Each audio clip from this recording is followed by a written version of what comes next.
All right, my friends, let's overcome the overwhelm we get when we're starting to apply music theory to our guitar playing, to our guitar solos, okay? And I want to do it with a relatively easy concept of using chord tones, right?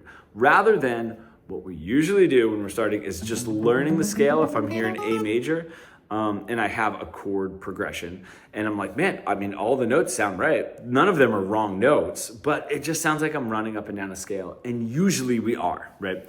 And one of the steps to overcome this in the beginning is to be playing melodically into what's happening harmonically. So we're playing over the chord changes. So let's just say I have a 1 to a 4 chord, right?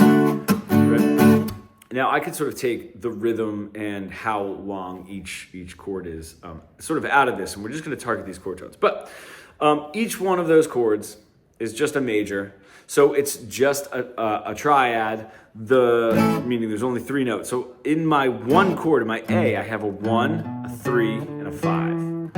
A 1, a 3, and a 5.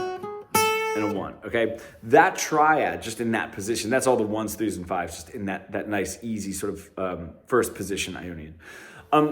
Each one of those notes, played melodically, is going to fit into what's happening harmonically, okay? Now, when I play my 4 chord, the notes that are played to the triad for that 4 chord is a 4, a 6, and a 1. So every 1, 4, 6, 1, 4, 6, 1 works over that. Already, that can start getting overwhelming, right? This is where the overwhelm is. So we're gonna break it down and make it a little bit easier here. What if I just take this note, my 3? I know that works for my 1 chord, right? It's part of the triad, 1, 3, and 5. I'm gonna take that 3. And then for my 4 chord, I'm just gonna take the 4, okay? Now, I could have something like,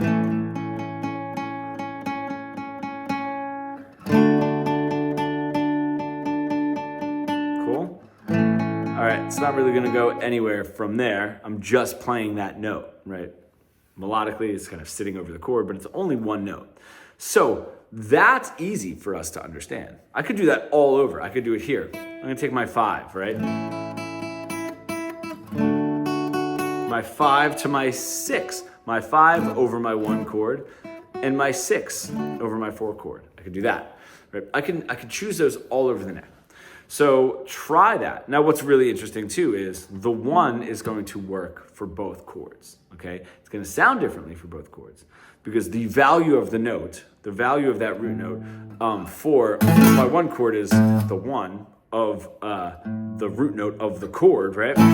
And the value of the 1 of my 4 chord is the 5. So it's gonna sound a little different. Anyway, if we're just focused on maybe a 5 to a 6, or a 3 to a 4, because they're very close to each other, you could say, yeah, but that's boring. Okay, cool. But we're starting with something that isn't overwhelming. Let's just add to it, right?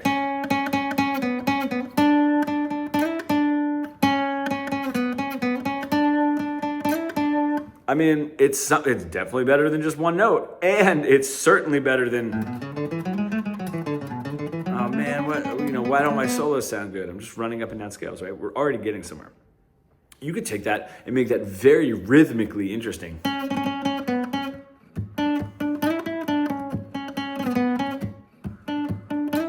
Right? However rhythmically interesting you can make those few notes.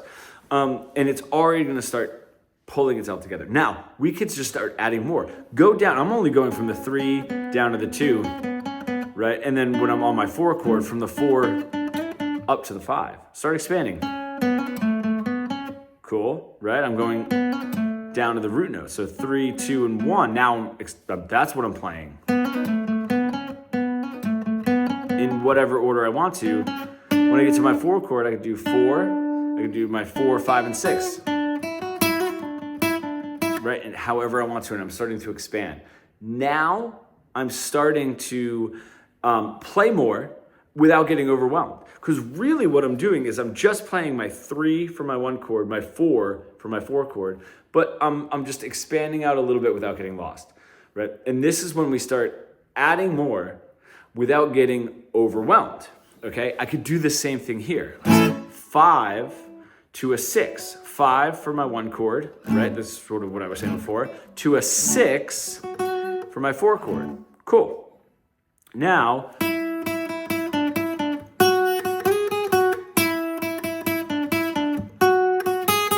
cool. I'm just taking, from my 5 going back to my 4, right, note, and then my 6 up to the 7. So I can do the same thing now.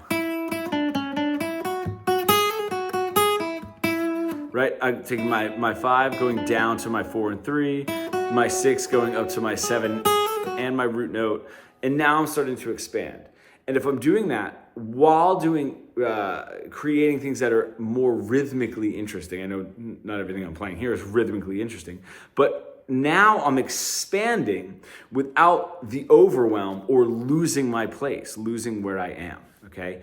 And this is such a crucial point in learning our solos because we're trying to communicate something when we're playing our guitar solos, right? Music is a language. The guitar is just the instrument that we're singing or speaking that language through. As soon as you don't know what you're saying, as soon as you get lost or overwhelmed, you're not saying anything. Therefore, it's not interesting anymore. And that's when your solos are just, and we think we have to add more and get more speed. That's going to just add more nonsense. Think of somebody rambling, right? It's just going to add more nonsense, right? It's not going to make anything better, right? It's just, there's really not a lot of impressive nonsense out there, If we could start this slowly and from this point, then everything that we start adding more and more parts of the scales, right? Moving through, we won't be getting lost, okay? Try it with the A major, try it with a pentatonic, however it is that you want to do it. But just having this in mind when you're sort of saying, like, I'm overwhelmed by adding theory to my guitar solos. Why do my guitar solos sound so boring? I want you to try this, and I want you to let me know how it goes. And if you are an intermediate guitar player sort of hitting that plateau, please comment pro below, or you can schedule a free call in the link in the description that will take you to booking a free call with me and seeing if fretboard fluency is the way to go to really skyrocket your playing and hit those guitar playing goals.